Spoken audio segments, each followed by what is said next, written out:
Coming at ya.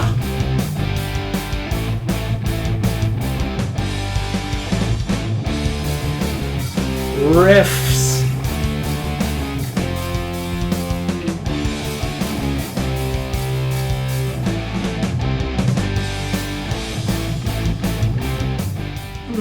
Love it. Welcome in to Says Who Sports.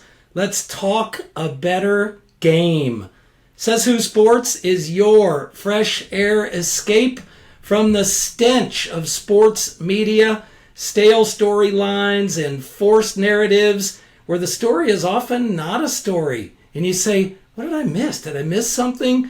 They're pushing this thing hard. No, it's that pablum feeding. They expect you to click and choke down the non-story or the latest calling out of a player or coach or media member by another player or coach or media member, and none of it matters in your life or brings any value, but they so want you to think not only does it matter, but it's the most important thing, and you just have to tell your friends and spread the mindlessness. Stop the madness. You don't have to choke it down. You know it when you see it, hear it, or read it. And we think you deserve better. By the way, the Says Who Sports theme song was written and performed by the Hook and Ladder Band. Great stuff. Not just their own stuff, but can hit the note for your musical needs. Find them at hnlband.com, hnlband.com. Also, all about those algorithms, the algorithms. So please like and subscribe to Says Who Sports on Apple, Spotify, Says Who Sports YouTube channel. Give us a 5-star review. If we don't deserve it, who does? 5 stars, nothing less. We are out of the gate strong and just starting to get warmed up. And of course, that has included already guest visits with Hall of Fame coach Bob Hurley Sr., Gene Steratore of CBS and the NFL. Both of them got serious TV time during March Madness. Bree Hall, starter for the Gamecocks ladies, undefeated national champs. And last episode, Lee Steinberg, the crusher of crusher sports agents, and represents a man called Patrick Mahomes. Again, we are out of the gate strong, and thanks so much to you for helping that. And that we, as always, includes my frequent co-host, a man who, it's that time of year, it's Kentucky Derby time. This man once dropped 15 large, may or may not have included money meant for his mortgage, with someone who handles that kind of thing in Youngstown, Ohio. Okay, Youngstown says it all. Don't fool around in Y-Town. This was pre-legalized, and you needed a contact then to place your bet, so to speak, and actually hid in my basement for a couple of days to avoid an ugly face-to-face scene. Found a way to get the money and pay it back in installments and avoid the danger. Phil Dauphin. Phil, welcome in, sport. What's on your mind? Well, first, let me say you have a terrific basement, John. So thank you for harboring me for a few days while I tried to cobble together some money. Not a pretty scene. And like you said, that was before you could legally gamble. And it was tense. So it was tense. A lot of sleepless nights, a lot of worrisome days. But in the end, everything came together. And now we look forward to another Kentucky Derby. Another Kentucky Derby around the corner. First Saturday in May, glorious Churchill Downs, and we will talk about that. This is episode, what is this, Phil? Episode 5, the 5th, full. Yeah, we have the 5. Bree Hall as well. Episode 5, the 5th. If we had a mini episode in there, hell, every episode's an episode, let's just say it like that. And for the next week, between now and that glorious first Saturday in May, you can call us Says Who Sports, a.k.a. Derby Central, a.k.a. Kentucky Derby Central. The 150th Run for the Roses, Phil, happens a week from Saturday at the glorious Churchill Downs. What a spectacle it is. Can't miss viewing for so many. And between now and then, Says Who Sports is your can't miss primer for the big event. Our guest on this episode is the Executive Director of Racing at Churchill Downs Incorporated. Churchill Downs Inc. Did you know there was such a company? Absolutely there is. Did you know they have plenty of other assets? Absolutely they do. And of course, Churchill Downs, the world famous, is the center attraction. Gary Palmisano Jr., the Executive Director of Racing at Churchill Downs Inc., gives us a great feel for the pulse of Churchill Downs and as they ready for the big race, shares a lot of great nuggets in terms of how things work and the massive team and pieces being moved, the lead up to the big race. Whole lot of work being done there to make that happen. They are, as Gary mentions, also finding that delicate balance at Churchill Downs Inc. and at the track itself of maintaining the incredible historic culture, Phil, of the Derby and Churchill Downs as we've always known it, with the inevitable evolution and growth and progress. So Gary Palmisano Jr. has a unique vantage point to all things Kentucky Derby and Churchill Downs. We look forward to sharing that with you.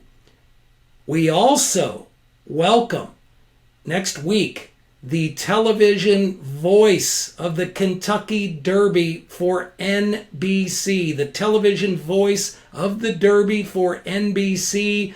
You may not know his name. You absolutely know that golden tone and his race call. His name is Larry Culmus. Larry has been doing it at the highest levels of thoroughbred racing forever. He'll be calling He'll be calling his 14th consecutive Derby for NBC next week. Wow. Crazy. 14 in a row, Phil. Wow. And Phil, the 14 in a row. This ready everybody, this is a mind blower. My mind is blown. Mind blower. 14th in a row. He was on the call in 2015 when American Pharoah brought it home for the Triple Crown. Because not only does Larry call the Derby for NBC, he has been the voice of the Triple Crown. And oh, by the way, signature event known as the Breeders' Cup for NBC. The Belmont, that final leg, has moved to, I believe it's Fox Sports, maybe FS1 this year. But NBC, of course, had it for so many years. And, of course, Larry was on the call so many years. So he calls in 2015, Phil, the first Triple Crown winner in 37 years. Larry Culmus on the call in the broadcast booth for NBC.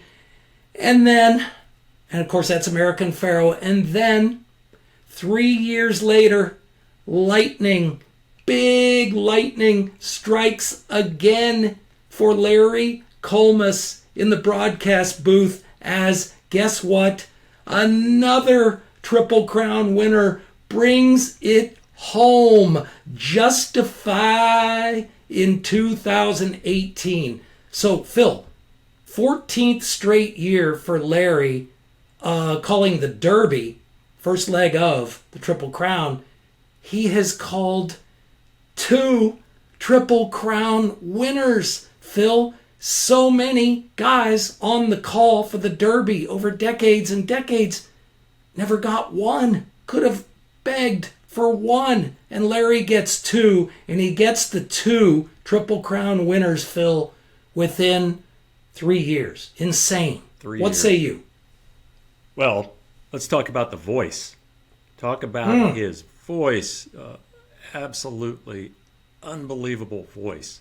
And to be able to listen to him for his calls, and as you said, two in 3 years, Triple Crown call. It's just great. It goes back to this time of year, the Derby. It's all of it. All of it is absolutely fantastic, John. Amen, Phil. Amen to that. So, Larry, as you said, that golden tone, and they're down the stretch. And only Larry can do that. I apologize. But I'm just, I'm jacked. Larry Colmus joining us next week.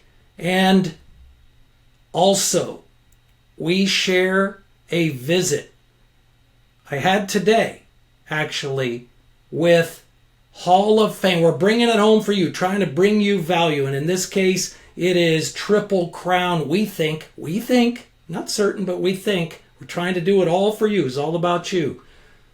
We have a guest by the name of Kent DeSormo, as in Hall of Fame jockey Kent DeSormo, as in 3-time Kentucky Derby winner Kent DeSormo, 3-time Preakness winner, missed the Triple Crown by a nose, winner of the Belmont Stakes.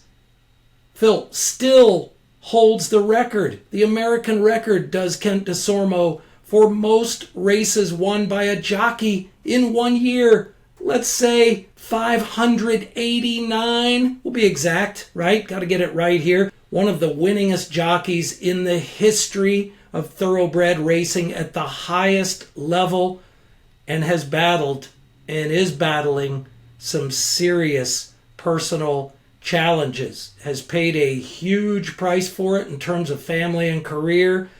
He is candid about it, but says he's in the fix-it, according to him, the fix-it stage, and we are rooting for him. A champion many times over, the one and only Kent DeSormo joins us for a visit next week. I actually spoke with him today. We'll share that next week. Can't wait for you to see it. If you don't know the name, look it up, and your mind will be blown. For many reasons, the success, the craziest levels of success, and some crazy downfalls, incidents, we'll say, that he's battling. He's no different than so many people. Everybody's battling something. We all have success. We all have challenges. Well, Kent DeSormo continues to battle. And again, we're rooting for him. And it's the classic French Cajun spelling, the E-A-U-X. So when you look it up, Kent DeSormo, it's D-E-S-O-R-M-E-A-U-X. Whenever you get a moment, you'll get lost in the story. And he is here to share big pieces of that story with us. We'll share that next week. So, huge lead up to the Derby. We're excited to share all of it with you. And Phil, speaking of the Derby, you can't without mention of julep, right? Or specifically mint julep. Do you know what I love the word julep. It makes you feel good, right? Say julep. Phil, you say julep. Julep. I like it. Right, made me smile. Right. Julep. Do you know what's in a julep, Phil? I do not. Do you know what a julep is? What about that? Do you know the definition of a julep? If any of our listeners can email us with the exact definition, the one mint julep I've had in my life had some type of green... Take it easy now. Green leaf, green looking leaf-like thing in it. I can't tell you what type of concoction, of alcohol, whatever is in it. I just know that after the one that I had, I don't think I'd go back to it, John. Well, Phil, I understand and I feel you there, but I do know the definition of julep, and I know what that leafy thing was.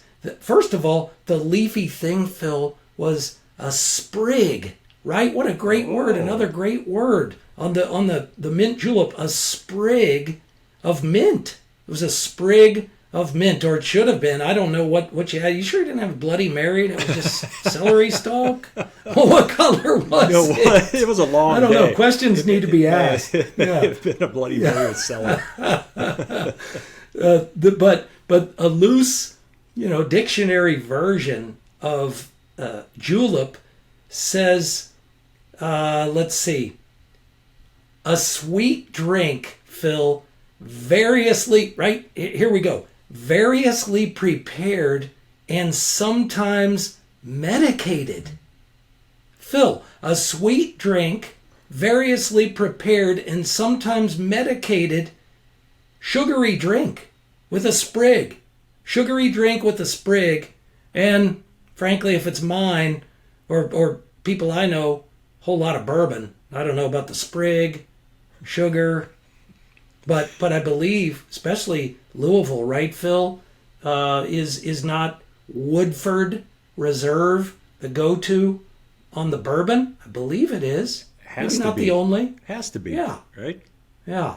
Hey, John, say sprig again. Sprig. Sprig. Sprig. Julep. Yes. Julep, sprig. If that doesn't get you ready for the Derby, what does, Phil? Right? We have the NFL draft is this week. Detroit, baby. Love the Motor City.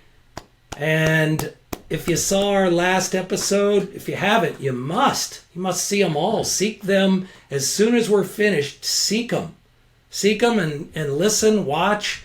You won't regret it. We wouldn't steer you wrong. Try to bring you value. Strong list of guests, as we mentioned. And bringing it home, last episode was the one and only Lee Steinberg, right, Phil? The man has seen it all. Speaking of the NFL draft. And most recently, a man named Patrick Mahomes. John, so Crazy, thankful. Phil. So thankful for him spending time with us. Absolutely fantastic talking with him. So it's unbelievable. It is. It's fantastic. What pops to mind, Phil? I absolutely agree. What pops to mind, and so much I know, but what comes to mind of what Lee had to say for you? A nugget. I think the nugget was when we had asked him for advice for aspiring agents, and he listed a couple of things that he recommended, and then included psychology. You should take and study psychology so that you have an idea of what these owners and GMs and players are thinking. And I heard it, and I thought, wow, it's fantastic, because it can also be transferred over to the business world, right? So Absolutely. it's fantastic. How about you, John? What would you take away from him? Well, Phil, to add to that, you're absolutely right, and I loved his piece there where he said, and forgive me, not word for word, but essentially, Phil, he said to learn the psychology you mentioned, to learn the player's deepest fears and greatest dreams. That contrast of here and there. I thought that was fascinating. Yes. how he mentioned that, right, Phil? Yes, fascinating. Yeah, great stuff. Good nugget from you. And I loved how he said it. You asked him, how did you ask him who was the toughest negotiator from an ownership perspective? and he got a smile and said the toughest by far, like not even a close second, was right there in Cincinnati, right down the road from us, and a man named Mike Brown. And how did he put it, Phil? That if Lee put it right, if he were representing astronauts, that Mike Brown would be commissioner of the moon. Yeah. No. I thought that was terrific. That was great. Great stuff. And on the Lee Steinberg visit, we apologize. There was a little chop. We'll call it a little chop. We're getting our sea legs. We're figuring this thing out. And with your help, your patience, we're so thankful to have you along for the ride. And we are picking up the steam, baby. The steam is picking up. But we're getting our sea legs. And a little chop at the end of the Lee visit. It seemed like the lights went out on Lee. And if you don't know, we would never turn the lights out on the one and only Lee Steinberg. The video was chopped. The ending we saved. We were able to capture that on the audio. Lee's ending, his saying goodbye was, "Thanks, guys. Good luck with the show." We did not turn the lights out on Lee, far from it. So we're sorry about the abrupt end of the Lee Steinberg visit. But obviously, way more importantly were all the great things that Lee shared with us. He was kind enough to take his time, right, Phil, and share with us. So thankful again for him to spend time and share what he shared with us. Just thankful, right, John? Absolutely, Phil. Keep this train rolling strong out of the station. On that note, emails, we welcome them. sayswhosports@yahoo.com. sayswhosports@yahoo.com. They're coming in. We love them.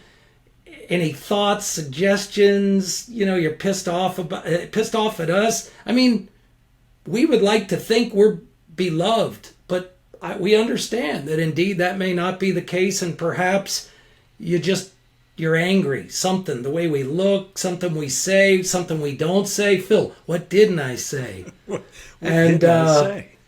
What didn't I say? The Firm, right? Great line from The Firm, Tom Cruise. But we try to get it right. And so if you have a thought, suggestion, etc., feel free to share. And and we appreciate it. And we had an email from JT, Phil, in Winston-Salem. I mean, who knows their mayo? We were talking about mayo. I'm a lover. You hate the stuff. Can't even look at it. I say Dukes. And down in Winston-Salem, let's call it, they know their mayo. Absolutely. And JT in Winston-Salem was moved to send an email, man, a few words, right on the Dukes, ! And then Phil must be a mustard guy. JT in Winston-Salem, thanks for checking in. Glad to have you with us, checking in Winston-Salem. Phil must be a mustard guy. Well, JT hit the nail, boom, on the head, because I am all kinds of mustard guy. Spicy mustard, Dijon mustard, French mustard, any kind of mustard, give it to me. Keep that mayo away from me. Give me the mustard. Phil is full up on the mustard. I will say that if you say any kind of mustard, give it to me. We won't mention the name. I think it's might cost 75 cents now. I don't know. I haven't seen the stuff in a while. I'm assuming it's still there. But the big, almost like barrel-shaped, bright yellow stuff, you're not using that. No, nothing against it. If you have a nice thick bologna sandwich or something, I guess you'd go with that. There is a particular brand. It fits the bill. Obviously, it's been on the market for a long time. Super bright yellow plastic container. And I would venture to say that most people, certainly in these parts, Phil, Midwest, we'll say, Ohio in particular, have had that brand in their refrigerator at some point. We have. Growing up, we did. We did. I have, but sparing and certainly not in some time. But for me, Phil, on the mustard front, I don't want to get off track, too far off track from JT's note coming out of Winston-Salem and coming strong for the Duke's Mayo and the mustard thing. But, I mean, is there anything better than stadium mustard from the ballpark in Cleveland? Stadium mustard, right? Yes. What you and I used to know as, we'll always call Jacobs Field, right, Always gonna Phil? be Jacobs I don't know Field. what they... Always Jacobs Yep. Field, yeah. But the stadium mustard at Jacobs Field, if I'm wrong, correct me, I believe it's stadium mustard from Jacobs. I believe it is. And going back to the Mayo, or even the Duke's Mayo, if you're at a baseball game, you're not going to put that stuff on a hot dog or a cheeseburger or a brat or a No, red God, hot. no. You're not going to do that. You're going to reach for the mustard. It covers everything. Yeah. So I agree. JT was spot on. Absolutely, I'm a mustard guy. Right on, Phil, and absolutely at the ballpark, it's mustard. I can't recall an item at a ballpark where I've gone mayo. I love the mayo, but not at the ballpark. John, No, would they not even on have a burger at the ball? Would they even have a vat of mayonnaise out? I mean, think about that sitting in July at a No, ballpark. they probably. It's a good question. I would think they would go with the little packets that you try to tear, but they don't tear, and so you're kind of doing this and then doing this a little more, and then eventually you go F it and you fire it into the trash. And then you reach for the mustard. Yes. And you reach for the mustard. Exactly. Exactly. And Phil, last episode we got things going, got things cooking on the sports bar front, or shall I say on the so-called sports bar front. We are going to riff on that now. The idea of what a sports bar is, what it should be, what it's not in so many cases, it's concerns me. It concerns me. And, we talked about, I shared my night of the national championship game with you, and get there and the volume's down. It's on a couple TVs. They turn it on a couple more TVs. And I mean the Huskies and Purdue a couple weeks ago on Monday. And, it's go time. The actual broadcast of the game is happening. This is a sports bar. It's in their name. This is a local chain. No need to mention the name. I'd like to, but it doesn't matter. It's because there so many. It's a usual suspect. And, it took a lot of work to get the manager to understand, turn up the effing volume, and finally turned it on 5 minutes. 5 minutes into the game. And then, again, the insult, I mentioned this last episode, the insult was turned it up such that if everybody in that bar had stopped talking completely, you could have barely heard it. And I was out of energy, Phil. Left at halftime. I was there. A friend invited me. 9:15 tip or whatever. I'm never excited about that. Just can't do it. Mostly. But I said, you know what? Hell, I'll do it. Stepped out, met him, got there first. And it was downhill from there in terms of a so-called sports bar and what they were offering or what they didn't offer. So that was volume, Phil. And we mentioned closed captioning. If for any reason you, as a so-called sports bar, for any reason, it would have to be pretty strong and have to make it noteworthy for you not to have the volume on the game, then for the love of sports, get the closed captioning on. It should be on anyway all the time, right, Phil? Closed captioning, how hard is it? Do it. It should be on all the time, right?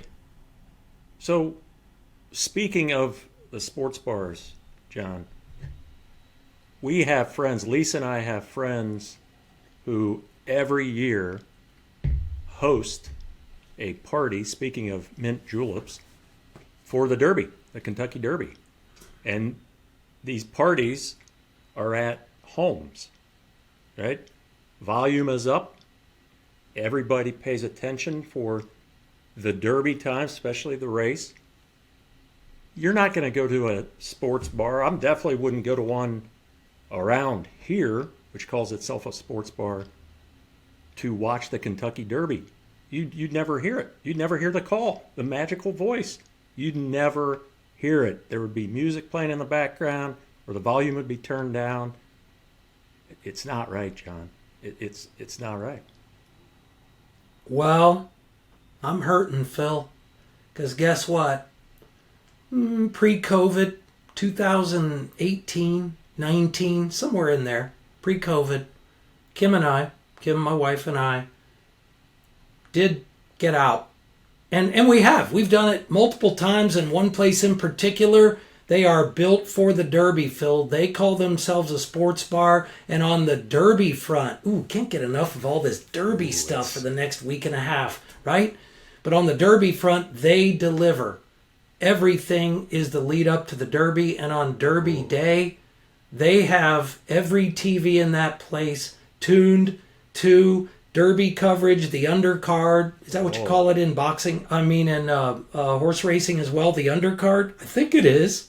I think it is, but would have to confirm it. Maybe a listener. Yeah, the lead-up races, right, Phil? So they had them all, every TV had volume on, a beautiful thing. That was one example of a Derby out. And the other, as I mentioned, 2018 or 19, we picked, again, so-called sports bar and figured, what the hell? Let's do it. Got there plenty early, perfect seats at the bar, in front of a nice TV. And the minutes went. Asked the bartender kindly, hey, can we, may we, is it possible we? Sure, I'll check with the manager. Okay. And minutes, I see no manager. I see her not moving. I say, hey, is it, it's almost time. It's almost go time. I mean, time for the race. I mean, post time. And I'll go find them. And at this point, Kim's saying, honey, it's not worth it because I'm starting to boil. I mean, my drink didn't taste good. I had food in front of me, couldn't eat, couldn't have sips of my beverage. I mean, I was a mess. I'm going, this is insanity. I'm a reasonable person. We are reasonable people, Phil. What is the problem? It's the Kentucky Derby. Get the volume up. Get it up. Now. Up. So the manager comes out, and I bet you not 2 minutes, cushion, gets the volume on, and we catch the Derby, the big one. We heard the event. They got the volume up. I was happy, but probably the first 45 seconds, half the damn race, Phil, I'm going, what is this? What does this mean? What did that mean? Who am I? What is this? Sports bar, again, noted sports bar, a chain of sports bars around Greater Columbus. Do your job. I mean, I'm going, what's the problem, Phil? So I was one of those people that you just mocked and took a shot at, and it hurt. Because the experience itself hurt. I still think about it. And then you come with just a roundhouse bam, just a heavy shot at who would do that? Who's foolish enough to go out for the Derby? Well, we've been to parties. We watched at home. Sorry, we went out. I would say you got what you deserved. However, nobody deserves that. Nobody deserves that. And thank you. If you had not got the attention of the manager, right? Did anyone else around you, were they up in arms? Were they saying anything? Hey, it's almost go time? Great question. Yes, it took a while though, but I happened to, so I'm haranguing and I'm going, this is nuts. I'm trying to, and Kim's like, honey, just, it'll happen. It's okay. And I'm going, I know it's not, at this point, it's not even missing the Derby. It's the principle behind it, the idea, like, can't they see? Don't they know? And as those minutes passed, I look down the bar and I see a couple of couples and they're looking at each other and they see me and they're looking at me. And, the visual, Phil, we're going, right. What's going on? Yeah, so there were others that became concerned, not to my level, but it wasn't indifference. They're going, hey, same thing. We came in, they were after us, but we came in to see the Derby and most importantly, hear the Derby. Turn up the damned volume. You have to hear the Derby. You have to. Yeah.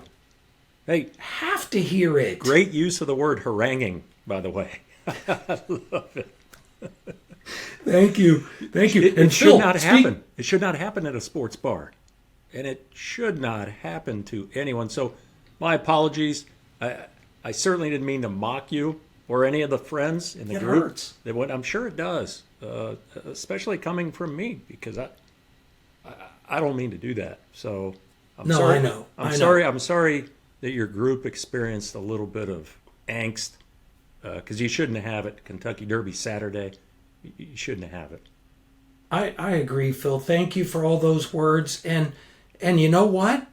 And we talked about them, and we're going to talk with them. We're going to share that next week. I almost missed the golden tone of Larry Comas, Phil, on the Derby. Larry Comas for NBC in the booth. So yeah, it was, you know what it was, Phil? It was harrowing. And like you said, you just don't, where does that come from? You go in, relaxed, you're going, Derby, settle down. What can I get you? Right there to get your beverage. They're right there. What would you like to order food-wise? We did that. Minutes. I'm going, something doesn't feel right. This is a mess.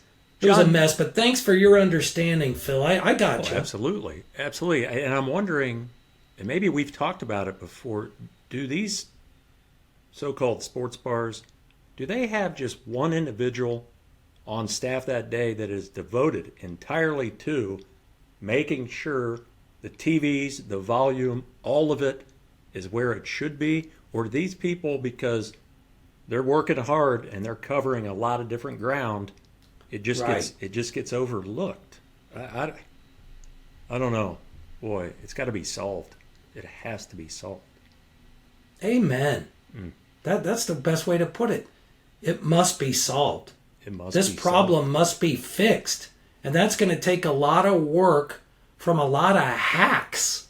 How do you educate a hack?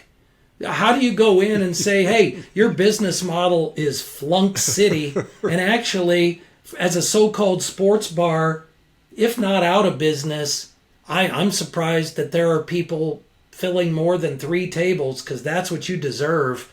No revenue, no volume, no revenue. No setup right on the games, the TVs. Phil, that's right. Wouldn't you say you make great points? I don't know if I know there are places that do, if not designated, somebody does come out. For example, I know of a place on NFL Sundays, big business NFL, yep. Big business, right? The biggest. Yep.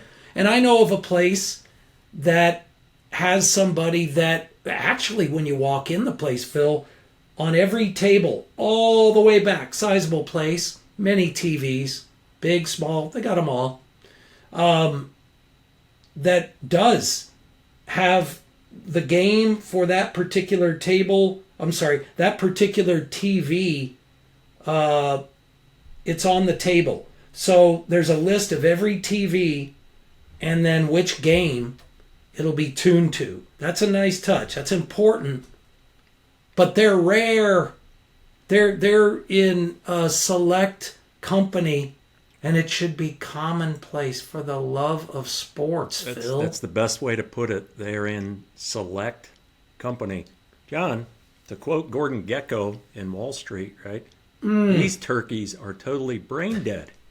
Right? How are you not getting it? You're a sports bar. Yes, Phil. Great pull out on the Gecko. And he finishes with, if this guy owned a funeral parlor, no one would die. Yeah. Right, Gecko. It all comes back to Wall Street. Gecko had it right. One way or Yep. He had yes. it right. Yes, Gecko knew. Yeah. Gecko knew. Everything comes back to Wall Street. Everything. Yes, it does. Everything in life lessons, everything comes back to the amazing Michael Douglas and the amazing Charlie Sheen, Phil, as Buddy, I need to know if you're still with me. I'm John, with you, Gordon. And Buddy's hurting. When Buddy is standing next to his motorcycle, he was using Sir Hot dog. Lawrence, and he's eating that hot dog, and then he has to hop back on it, and he just throws it down, a couple bites, and tosses it. Oh, it's great. What a great scene in the amazing, incomparable Wall Street for my money. Yeah. And we'll talk favorite movies at some point, general and sports, of course, but in a general sense, few are dear to my heart like Wall Street. I've probably only seen it, Phil. I'm gonna be conservative. I'm gonna say 130 or 40 times. Yeah. Over now decades, and not full watches. Right. Many full watches, but always come across it. I'm watching a piece of it. But yeah, to your point, Charlie, Charlie Sheen played so well. He was on a roll then, Phil. Yes. Oh my goodness. Right, Phil. And not to, go deep on the Charlie Sheen thing. God bless Charlie Sheen. Yeah. What a career he had. Obvious struggles. We all know that. But he was in the middle of a run with that, Phil, right? He had, and I forget which was first, but Wall Street, Platoon. Yeah. I don't remember which was first, Wall Street or Platoon. Ooh. But I mean, what a twofer. And was Major League within a year or two after, right? Wasn't Major League next in line? I think it was 2 years. So I think Major League was 89. Okay. 88, 89. I was thinking 88. Yeah. That sounds 88, right. 89. So, yeah, it was a run. Ooh. Yeah, what a run. What a run he had there for some years. And back to that scene, Phil, as he's following the guy. He's got to be on the move on his motorized bike, and he takes that last bite, fires it to the ground, uses a napkin barely, and Phil, I bet that dog had no mustard on it. I think he was too stressed, too in a pinch. Do you think he went? It was a street dog, street vendor. So do you think he went mustard? Well, I thought he went Or mustard, no mustard because in a of the hurry. napkin. But did he get the hot Of dog course. that was in a Yeah. napkin? But he does dab right before he tosses it. So maybe. Love it. I love it. Yeah, and Phil, so here we go. And how many years, how many times, how many sit-down sessions at said sports bar have we looked at each other after we looked around? Wall in front of us, wall off to the side. Turned around, looked at the wall behind us. Gotten up to use the men's room, the walls along the walk, and seen nothing but garbage in terms of memorabilia. Phil, what's on the walls? Or what's not on the walls of so-called sports bars? Overwhelmingly, am I right, Phil? And I know I am. Overwhelmingly pathetic and unacceptable. Yeah. Awful. Embarrassing. Phil, I'm embarrassed for them. How many times have we said, this is garbage? It's bad. And garbage is the great word for it. I mean, it's, again, you have a sports bar. Let's have some items on the walls that are unique, right? Not an 8x10 of George Foster back in the day that somebody else signed, right? Let's have some unique items. And we love George Foster, but we know those 8x10s Big Red are out there. Machine, George Yes. Foster, 52 homers in 77, was it, Phil? I think it was 77. 77, So we're going way back because we're old. But We're George old. Foster, the Big Red Machine. Johnny he named the bat Black Beauty. That was the bat that he used Yes. throughout that season. Black Beauty. Ooh, such a distinct Yeah. style in the box too, and what a year it was for Big George Foster. He got a couple of rings with the machine, right? Yeah. Quite a few of them and then, got a couple rings. Exactly, Phil. Back to back. Back to Not back. just the Yukon Huskies, not just the other suspects, not just the Kansas City Chiefs. The club includes perhaps the greatest. That's a kooky word, but certainly a team stacked with. I don't know of a team that had more Hall of Famers than the 75-76 Cincinnati Reds and the aforementioned George Foster. For my money, as good a team as there's ever been in the major leagues. What do you say, Phil? You played ball at a high level. What's your take on the talent? Hall of Fame, Hall of Fame, Hall of Fame, Hall of Fame. Well, and that's what I was going to ask you, right? We will never see that again, right? The teams don't stay together, right? But we will never see that again. 75 and 76, every position just stacked. Guys coming off the bench, stacked. Ooh. Yeah, so much fun to watch and to think about, reminisce about. Big Red Machine, those teams, unbelievable. Oh, man, Phil, absolutely. You and me and the family growing up as kids, mom and dad taking us down to Riverfront Stadium. Riverfront Stadium. No naming rights. There was no sponsor of the ballpark back then. It was Riverfront Stadium. Stroh's beer on the marquee in the outfield. Just beautiful, beautiful time. Yeah, featuring Hall of Famers galore, Phil. But you're right. Not an 8x10 of some player signed by someone else. Not some garbage piece that you paid for somewhere, some show locally. And I mean, I get it, right? Everybody likes that stuff. And many have to have it. And many are willing to go pay for it. But what does it mean? And I don't want to say what does it mean if it's not your own, if it hasn't been earned in some fashion. But it just feels strange to me. And like you said, an 8x10 over here or there. Phil, how many times have we seen it? And it's okay to support your pick. I don't care. Pick a state, USA, to support wherever that sports bar so-called is located, to support the local high school district, right? The local high schools, and maybe some are power programs. But to have some of that is a good thing. No issue with that at all.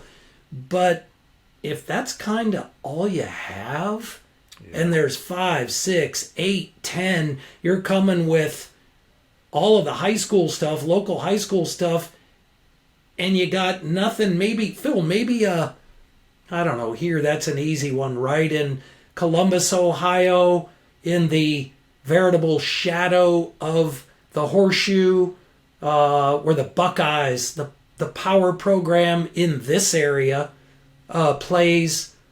You're hard-pressed to find, let alone a sports bar, right, Phil, but any bar without some Buckeye stuff on the walls. But, Phil, as we've said and pointed out, so much of it, awful. It's awful. It's cheap. John, it's easily gotten. It's a trip to Walmart, right? Essentially, or any retailer of those types of goods. Go buy a pennant. Wouldn't it be great at any of these places? Have the 8x10 photos, but the owner is with, I don't know, Justin Verlander. Nice little signature. Boom. Here you go. Boom. You know, the owner is with Pete Rose. Mm. Nice little signature. Those things mean something, right? You're seeing Mike from the sports bar, the owner, that has these on the wall. I'd rather see that than a Fanatics jersey, a Fanatics Nike jersey that's framed and hung up. No, thank you for that. Mm-mm.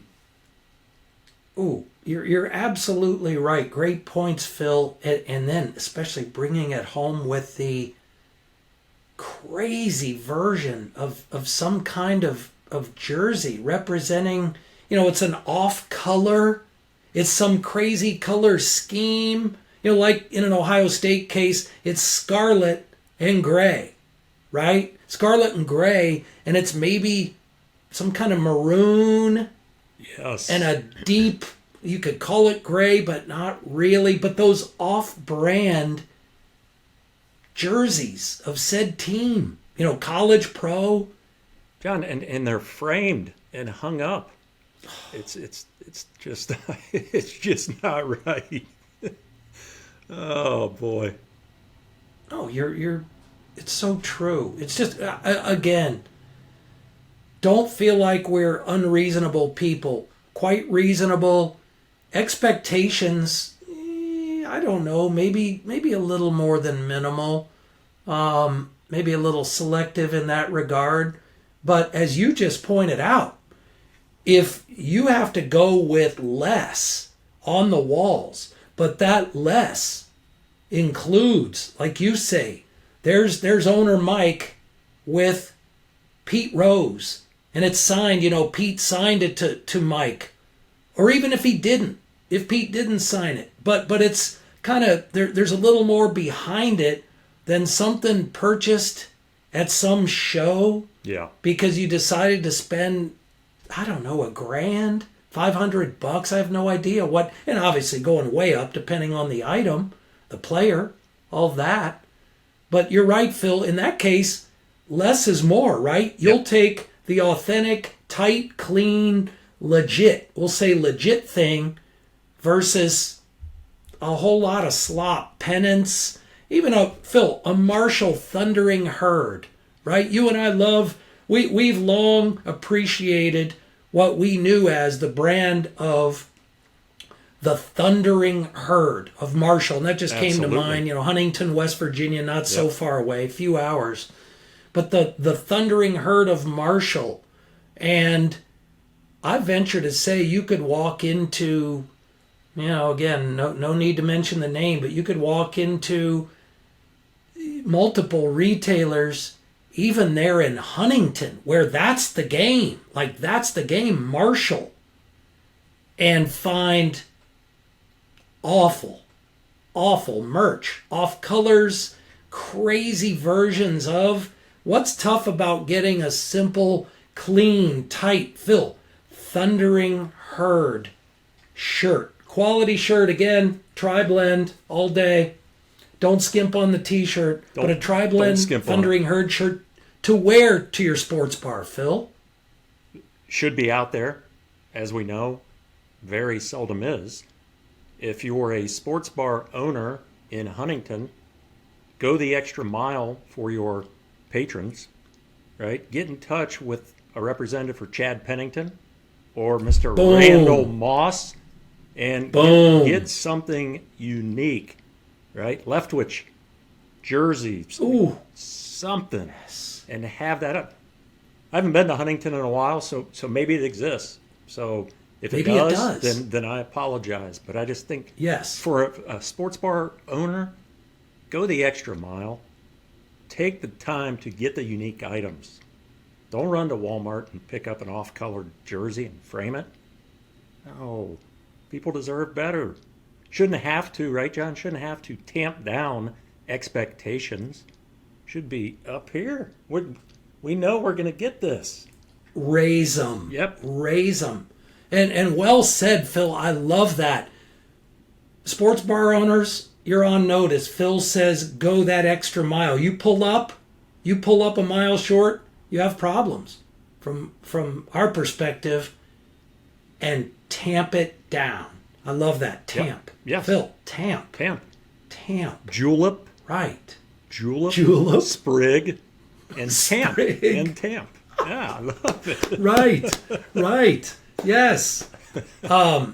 So absolutely get it together.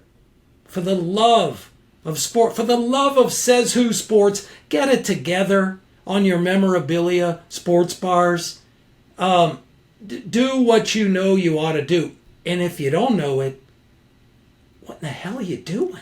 What are Get you doing? sports bar out of your name. If you want to be, Joe's Grill, and you have no clue, and your walls are messed up, you got nothing, you got fake, you got imitation, you got inferior, that might be actually excused if you don't have sports bar in your name. Joe's Bar and Grill, and you want to throw up that stuff, never is it good. It's never good. Don't misunderstand me. It's not good.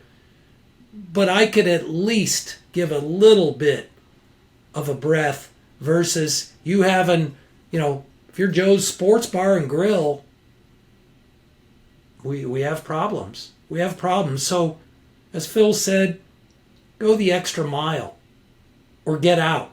Or get out. Or get out. And Phil, speaking of going the extra mile, and it, again, reasonable people, reasonable customers, good customers, tip well, complimentary of service, love when it's tight, clean, service when it flows, there's a rhythm, there's an understanding in a general customer service sense, right? But this shouldn't be asking too much. And I have found too often, Phil, it seems to be asking too much. We've talked about this. We have lamented this. We've been disgusted by this. It persists. Again, no names mentioned, but a chain of sports bars, Greater Columbus, multiple locations, cannot get it together in the restroom. I mean, Phil, the smell of unclean cloth used for wiping tables out here, and you get inside the restroom, and I mean, it's awful. What you have to witness, I would even say almost wade through when you have, and forgive the language, cover the ears if you must, just piss-covered floors. Yeah. The smell of, the stinging smell of, again, cover the stinging smell of urine.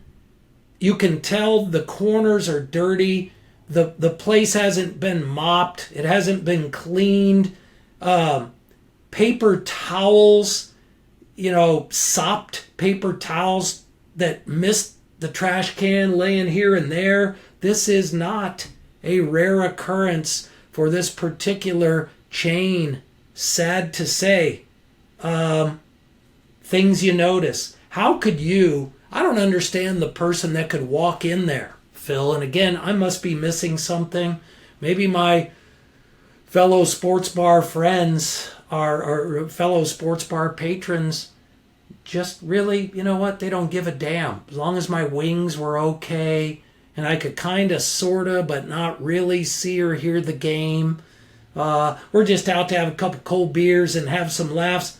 Hey, I respect that. I get it. But how can you walk in the restroom at so many of these places and be okay with the stinging smell of urine? And I'm not talking about the urinals. That's a whole different piece of it. I'm talking about this restroom hasn't been cleaned in weeks. Forget hours and days, weeks. And it's a regular thing. Phil, help me. Help me understand. What am I missing? Well, again, John, as you said, no names mentioned. But you know who you are. This chain... You know who you are. You know who you are. And when I have to walk in to the restroom, see exactly what you just mentioned, and have to worry about my shoes sticking to the ground, right? I simply say no thank you. No thank you. I'll go elsewhere. But again, this chain knows who they are, John. They know who they are. It's not right. It's not right. They know who they are, and unfortunately, again, Phil, it's a volume thing. There are so many more in the offender guilty category than there are in, hey, we're doing it right, and we'll always point out who's doing it right. Unfortunately, so few and far between sports bars, so-called. Get it together. Shouldn't have to be that way. You know what? Owner, management, if you have a problem with an employee shortage, somebody didn't show up, someone hasn't shown up, there's nobody to do it right now, you have customers, get your ass in there and get it done. If that John. person that didn't show up should have done it, you get it done. No excuses. Just like in sports, right? No excuses. Get it done. Get it done. Oh, we had the bad call, the refs jobbed us. Yeah. Excuses. Get it done. Get Just it like done. in sports. Get it done. Go ahead, Phil. Well, sorry for jumping in there, but what I was going to say. Not at all. You know, we're talking about, we're not going to name names. I think upcoming episodes, we start naming some names on the seedy side, but also on the good side. Because as you mentioned, there are some out there. There are. Maybe we put some people on notice, and maybe we reward some places with letting people know it's a good place. Expectations here, and they were exceeded, right? Yes, I think that's a good call. We'll do it. And we ask your help there. Says Who Sports at yahoo.com. Says Who Sports at yahoo.com. Roll with us on that.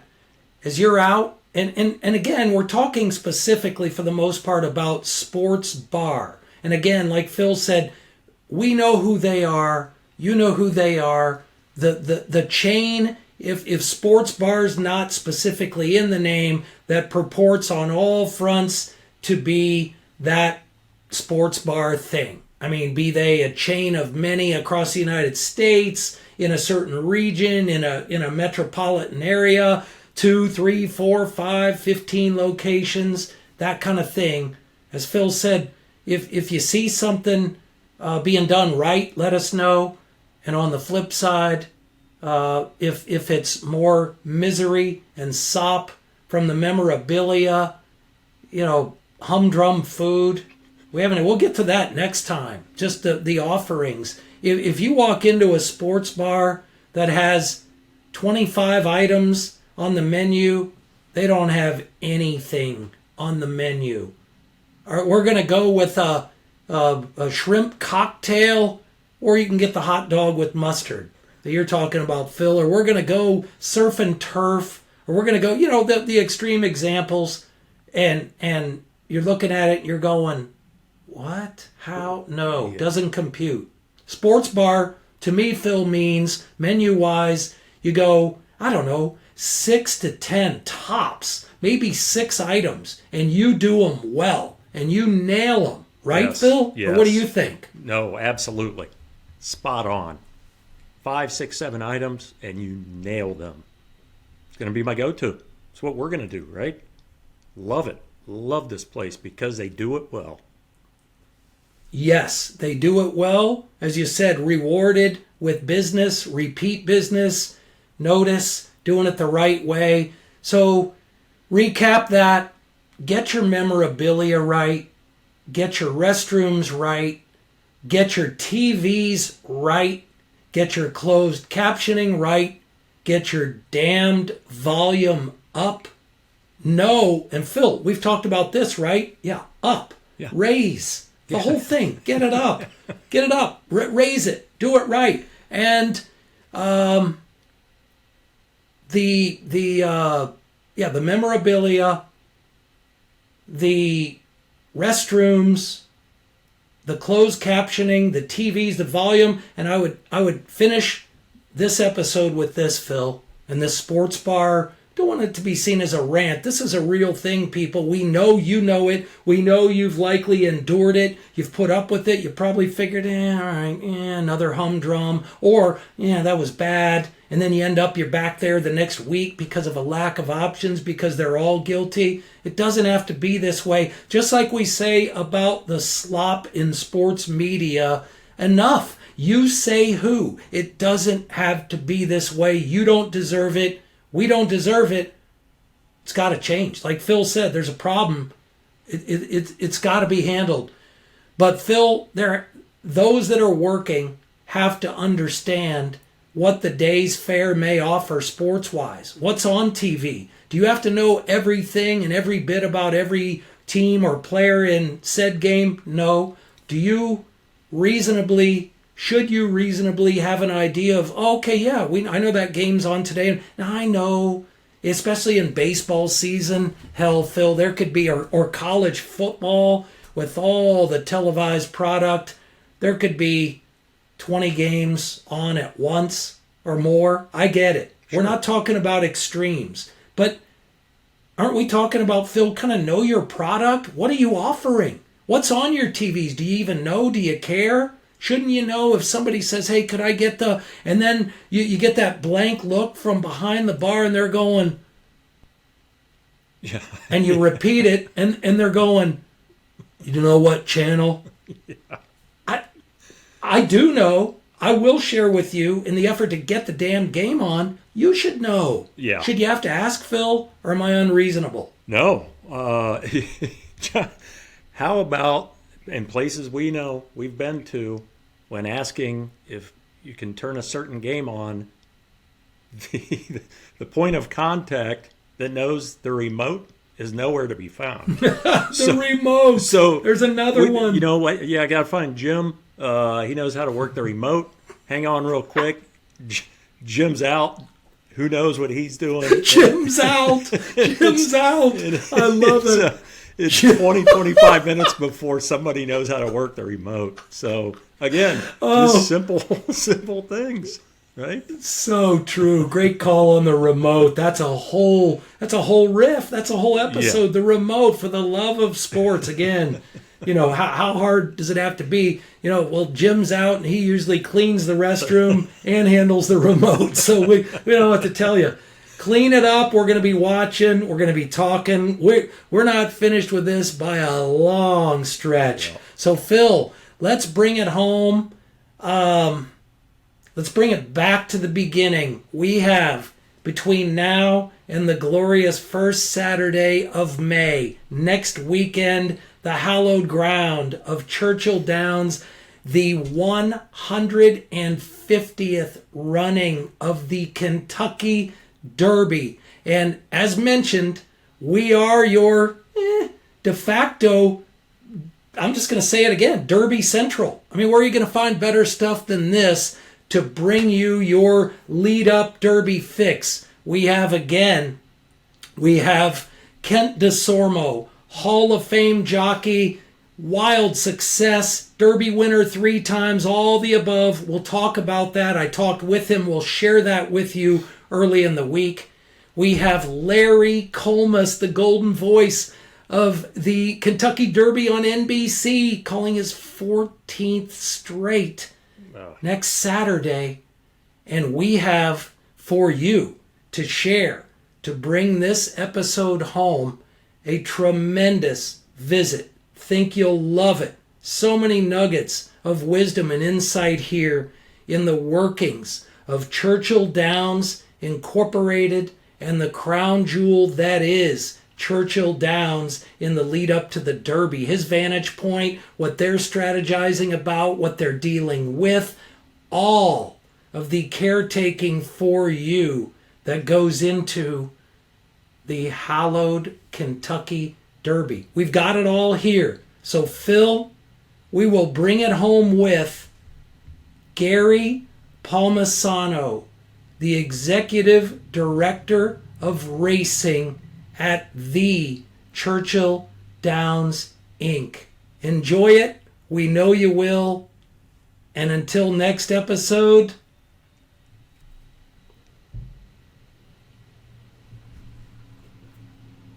Enjoy. Gary Palmisano, Executive Director of Racing, Churchill Downs Inc. Welcome in to Says Who Sports right now, a man with a power vantage point from which he'll be watching the 150th running of the Kentucky Derby Saturday from the hallowed grounds of Churchill Downs. A man who has seen a whole lot in the sport of horse racing, especially the last several years at the big time level as the Executive Director of Racing for Churchill Downs Incorporated, which of course includes the one and only Churchill Downs, home of the Kentucky Derby. Gary Palmisano Jr. joins us. Gary, thanks for taking the time and welcome to Says Who Sports. Thanks, John. Appreciate you having me. Louisville is a buzz right now as Kentucky Derby 150 approaches quickly. We had the traditional Thunder over Louisville, the 2-week out air show and fireworks show that kicks off Kentucky Derby week and Kentucky Derby festival time. So we are right near the starting gate here for Kentucky Derby 150, and our team and our city is extremely excited. Oh man, so well said, Gary. Thank you. Cannot wait.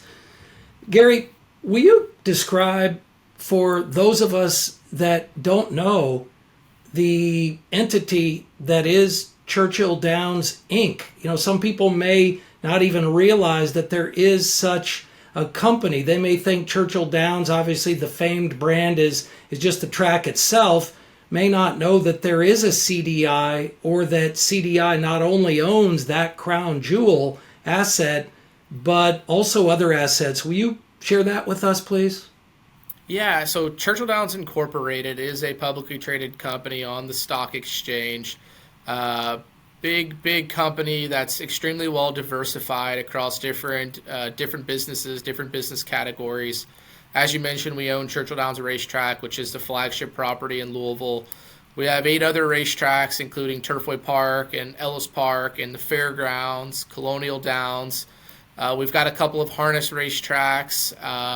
We own multiple regional casinos in northern New York and Iowa and different places like that. We own a online wagering business called Twin Spires, which processes over $1 billion a year in wagers. That is sort of your mobile wagering app. And we own some of the technology services like United Tote that supplies a lot of the technology to not only our own racetracks but other racetracks around the country. So certainly a well-diversified corporation.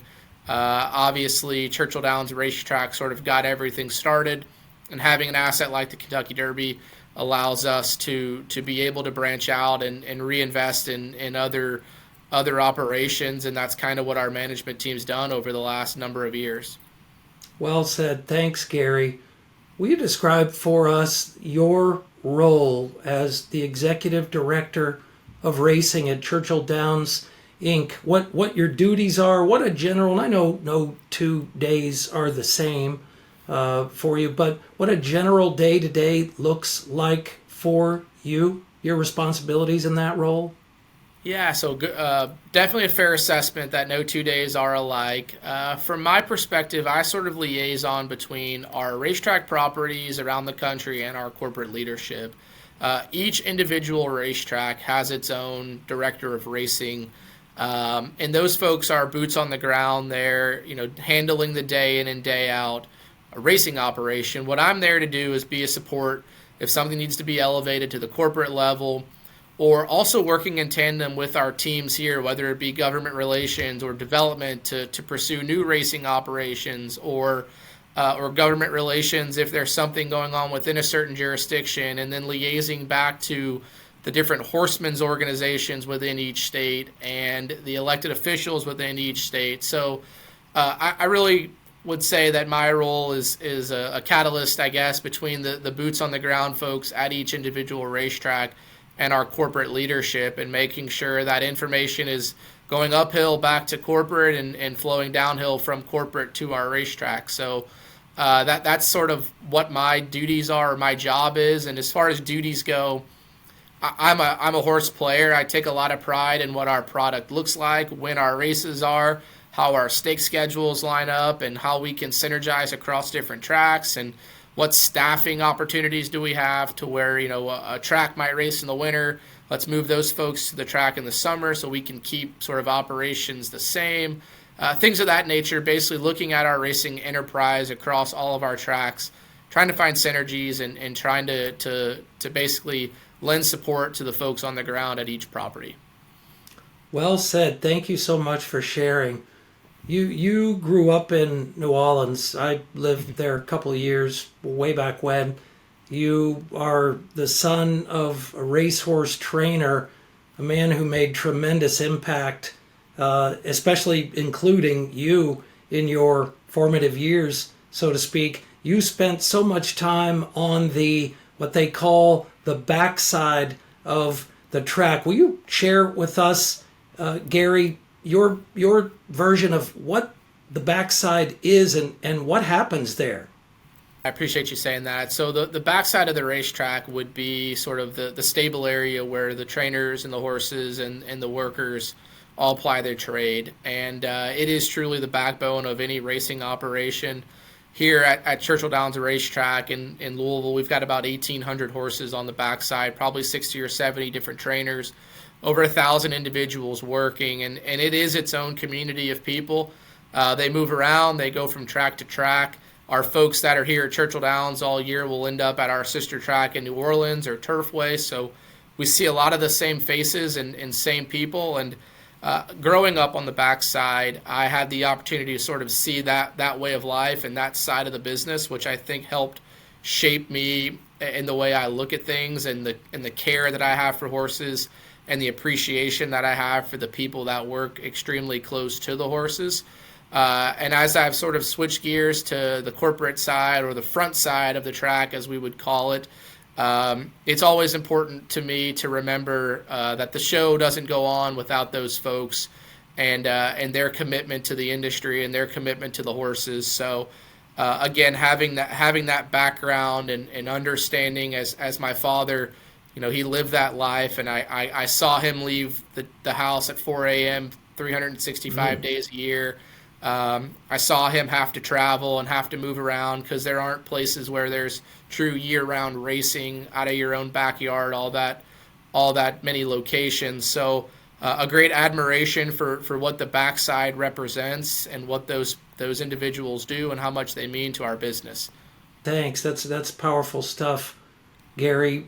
Will you talk about your love for the horses themselves? Your earliest recollection of being up close to them, and you were with your father and you were on the backside. Do you recall in general thinking, this is amazing, I'm hooked? Yes, 100%. Very, very early age, I was always at the track. School trips, whatever the case may be. The racetrack was a part of my family, and everything we did revolved around it. I was bitten by the proverbial horse bug at a really early age. I knew probably at 10 years old, 8 years old, I was going to work in the racing industry. I give a lot of credit to my father.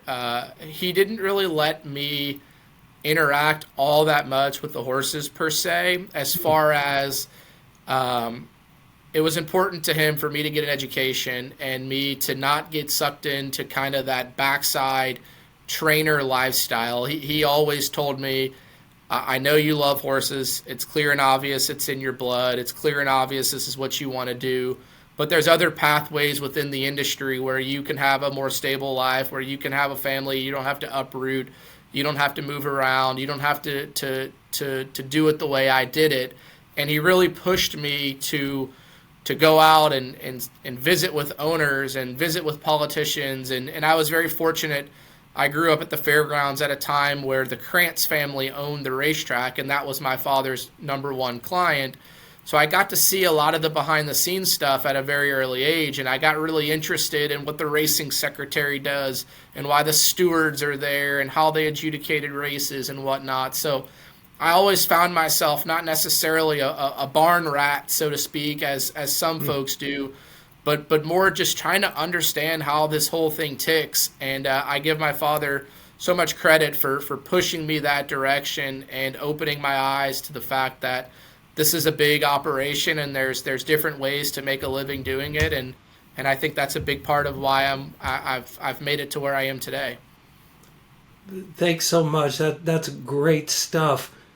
And you came through as was first exposure to CDI, a marketing internship, and then eventually you spent time in or shadowed, whatever we want to call it, in a number of departments. Will you share with me how that has influenced you in your day-to-day role? Yeah, great question. So grew up in New Orleans, obviously, and I went to high school in New Orleans, and I knew right away I was going to come to the University of Louisville. University of Louisville has an equine business program. It's a program within the business school that is geared toward folks that want to work in horse racing in some capacity.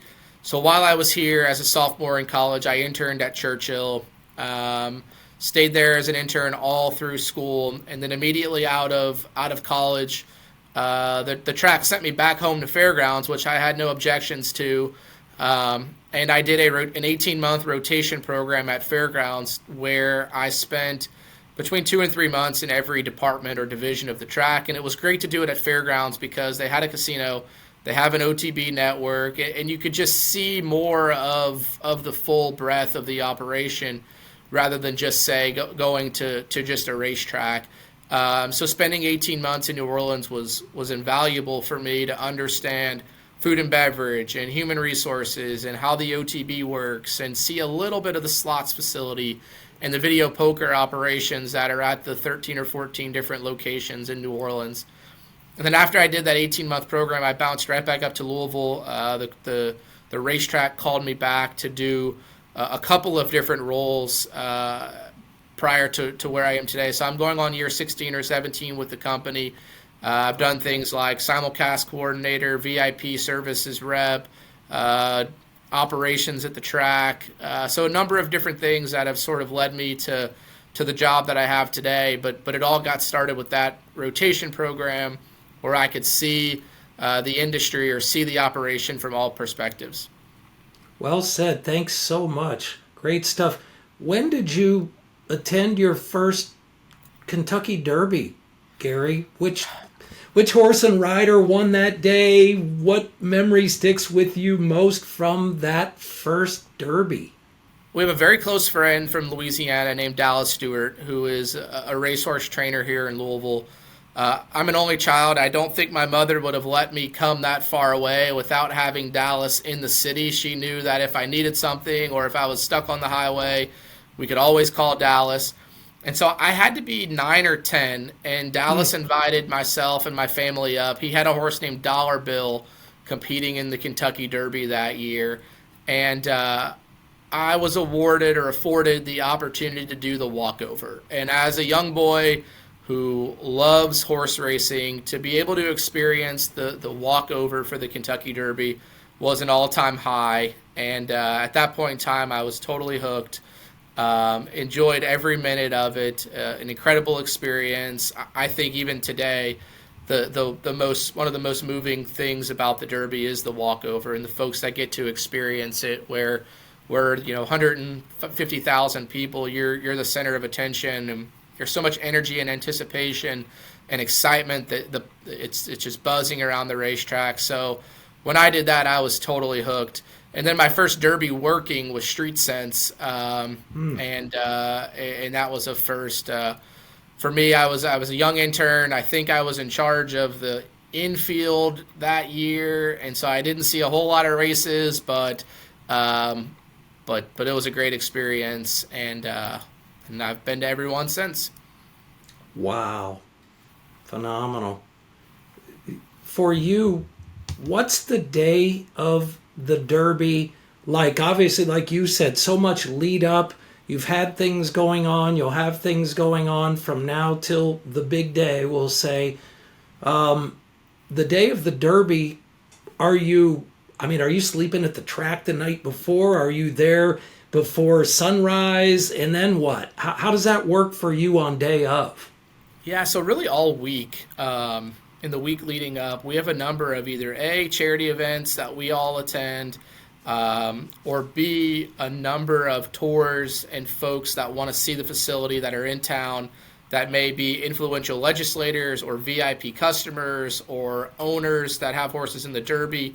So really, in my new role today, I'm much less sort of in the operational weeds, so to speak, of the daily, day in and day out operations of the Derby itself, but more in the entertainment of the number of folks that come, whether it be politicians from other states, or big vendors, or big sponsors, or any of those types of folks that we want to entertain, or that come to the Derby. Whether it be taking them to the paddock, or showing them the barn area in the morning, or going out to dinner with them as a token of appreciation. So on Derby Day itself, it's a lot of walking. I get out there about 6 o'clock in the morning, see a lot of the trainers, see a lot of the connections, and then make my way over to the front side to sort of start the day. And at that point in time, it's a lot of just interacting with a lot of people that are extremely important to our business and making sure they have a great day. Thanks so much. For those of us, I haven't, but for those of us that have not yet experienced what it's like, and especially from, again, as I mentioned when we came in, from your unique and powerful vantage point there, describe that feeling of being on site and watching from up close, Gary, as those amazing, powerful animals make that turn and they're thundering down the stretch at the Kentucky Derby. What does that feel like for you? Yeah, it's really hard to describe, and you absolutely have to come experience it for yourself. You talked a little bit about vantage points and things like that. It's one thing that I was interested in or focused on. For like my first 10 or 12 years, I tried to watch the Derby from a different view every year. So I would be on the 6th floor one year. I watched one year from the ground floor. I watched one year from the turf club. Like just trying to see it from all perspectives. But I'll be honest, the last 2 or 3 years, I found my favorite spot. I actually watched the race from the turf course. So I'm on the inside. The horses go buzzing by. All the people are screaming and yelling from the front side, obviously toward the turf course. So, and I'm on ground level, so I can literally feel the hooves, pounding. So after 10 or 12 years of sort of bouncing around the track from the rooftop to the, wherever, I've landed on my favorite spot to watch the race, which is from the turf course.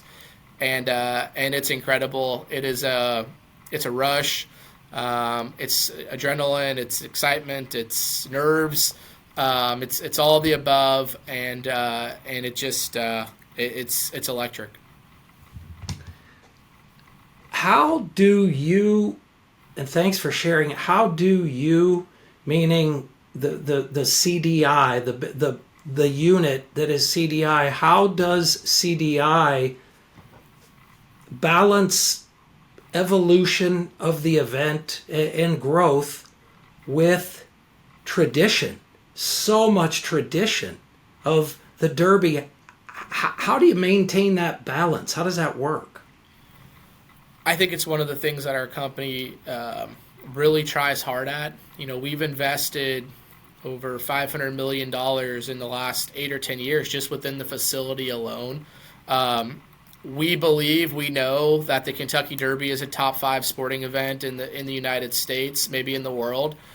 We know that there's venues like for the Super Bowl, like for the NCAA Final Four, that are multiple billion-dollar facilities that have a customer experience that is at the highest of highs of levels, and they demand a ticket price that matches that. And so we've tried really, really hard to improve our facility to meet those demands of those customers that are expecting those types of experiences at an event the caliber of the Kentucky Derby.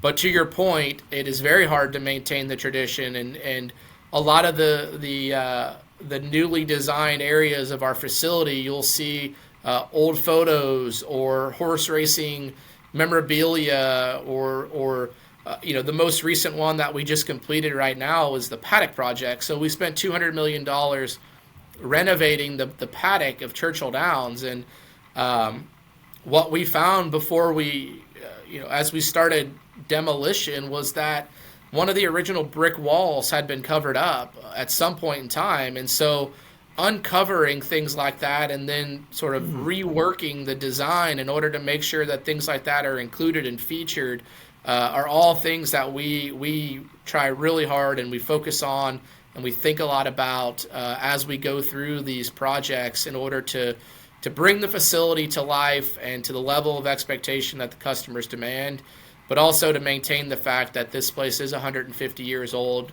and it is steeped in history and tradition, and we have to weave that in as best we can. Well said. Yeah, in 2000, I've not been to the Derby.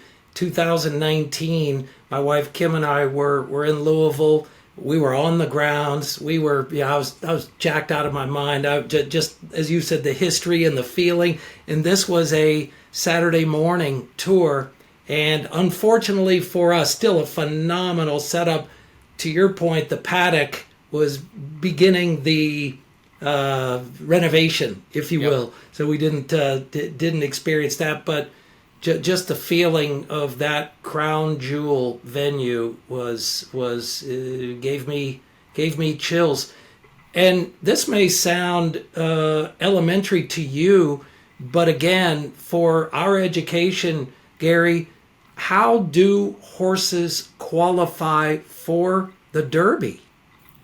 Oh, good question, and it's one that we get a lot. So there's about 20,000 horses born every year.